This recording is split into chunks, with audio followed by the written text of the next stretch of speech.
विमल Singh Balaji study अड्डा में आप सभी का स्वागत।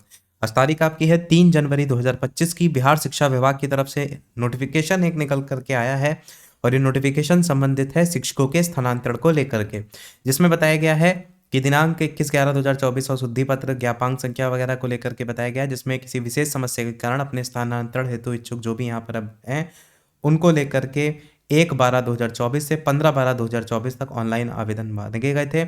इस संबंध में प्राथमिक शिक्षा निदेशालय से पत्रांक संख्या लिखी गई है। इसके द्वारा मार्गदर्शिका भी उपलब्ध कराई गई है। निर्धारित अवधि में लगभग 1,90,000 शिक्षकों के अभ्यावेदन विशेष परिस्थिति में स्थानांतरण हेतु प्राप्त हुए थे टोटल। और समीक्षा उपरांत ये निर्णय लिया गया है कि मार्गदर्शिका की खंडिका में वर्णित जो श्रेणी है उसके अनुसार अभ्यावेदनों का निष्पादन चरणबद्ध तरीके से कुछ इस प्रकार से किया जाएगा। जो सबसे पहला चरण होगा जिसमें असाध्य रोग, विभिन्न प्रकार के कैंसर वगैरह, गंभीर रुग्णता जिसमें किडनी रोग, हृदय रोग, लीवर रोग वगैरह, दिव्यांगता के आधार पर स्वयं नियुक्त या ऑटिज्म, मानसिक दिव्यांगता और विधवा और परित्यक्ता पहली श्रेणी में रखा गया, जिसमें सबसे पहले चरण में इनका ट्रांसफर को लेकर के कार्य कंप्लीट होगा। फिर दूसरे चरण में पति पत्नी के पदस्थापन के आधार पर स्थानांतरण को रखा गया है। तीसरे चरण में ऐच्छिक स्थान से वर्तमान पदस्थापन की दूरी के कारण शिक्षिका से प्राप्त अभ्यावेदन, और चौथे जो चरण है उसमें ऐच्छिक स्थान से वर्तमान पदस्थापन की दूरी के कारण पुरुष शिक्षकों से प्राप्त अभ्यावेदन को रखा गया है। इसमें बताया गया प्रत्येक चरण में अंकित 5 श्रेणियों के लिए क्रमानुसार 1 बाई 1 यानी बारी बारी से विचार किया जाएगा।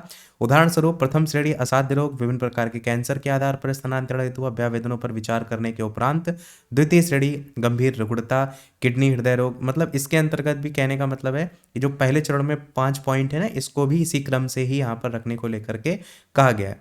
इसी प्रकार तीसरी, चौथी और सारी श्रेणियों को लेकर बात किया गया है। आगे बताया गया है सभी अभ्यावेदन को श्रेणीवार और चरणवार बारी बारी से प्रिंट करके स्क्रूटनी हेतु प्रतिनियुक्त पदाधिकारियों की संख्या के अनुसार बंडल तैयार करके सीलबंद लिफाफे में निदेशक प्राथमिक शिक्षा के समक्ष प्रतिनियुक्त पदाधिकारियों को भी उपलब्ध कराया जाएगा। यहाँ पर पदाधिकारी के नाम, उनके पद नाम दिए गए हैं जो कि स्क्रूटनी के लिए यहाँ पर रखे गए हैं, जिसमें देखेंगे टोटल 16 लोगों के नाम देखने को मिलेंगे।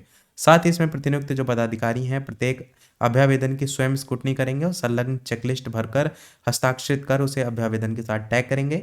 स्पष्ट ये भी किया जाता है कि उक्त कार्य में प्रतिनियुक्त पदाधिकारी किसी भी परिस्थिति में अपने अधीनस्थ प्रशाखा पदाधिकारी या सहायक प्रशाखा पदाधिकारी अथवा डाटा एंट्री ऑपरेटर का सहयोग नहीं लेंगे। स्क्रूटनी उपलब्ध कागजात के आधार पर ही किया जाएगा। स्क्रूटनी के बाद सभी अभ्यावेदन को चेकलिस्ट सहित सीलबंद लिफाफे में बंद कर निदेशक प्राथमिक शिक्षा को भी उपलब्ध कराया जाएगा। प्राप्त चेकलिस्ट के अनुसार ई शिक्षा कोर्स में आवश्यक प्रविष्टि की जाएगी। तदुपरांत विभाग के स्तर से श्रेणी क्रमानुसार ई शिक्षा कोर्स के माध्यम से सरकार द्वारा निर्धारित नीति के अनुसार स्थानांतरण या पदस्थापन की जो कार्रवाई है उसको आगे जो है वो किया जाएगा।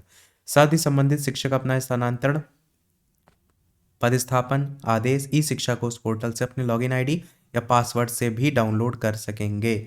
साथ ही आवेदन पर जो भी स्थिति है स्थानांतरण पदस्थापन आदेश केवल ई शिक्षा कोर्स में ही उपलब्ध रहेंगे।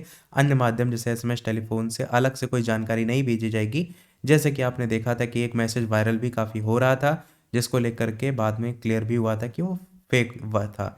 यहाँ पर साइन वगैरह देख पाएंगे, तारीख देख पाएंगे, और इसी के साथ साथ एक और यहाँ पर दिया गया है कि विशेष परिस्थिति में स्थानांतरण हेतु दायर अभ्यावेदन की स्क्रूटनी के लिए जो चेकलिस्ट है, यहाँ पर जो चेकलिस्ट है उसमें शिक्षक का नाम, शिक्षक का आईडी, आवेदक के द्वारा समर्पित तथ्य उनका आवेदन श्रेणी के अनुरूप है, आवेदन के द्वारा समर्पित तथ्य उनके आवेदन श्रेणी के अनुरूप नहीं है, सहानुभूतिपूर्ण विचार किया जा सकता है या आवेदन को दूरी श्रेणी के आधार पर विचार किया जा सकता है। इन 3 चेकलिस्ट से गुजरना होगा। इसी को लेकर के ऊपर बात किया गया है कि चेक किया जाएगा और स्क्रूटनी करने वाले पदाधिकारी के हस्ताक्षर यहाँ पर देखने को मिलेंगे।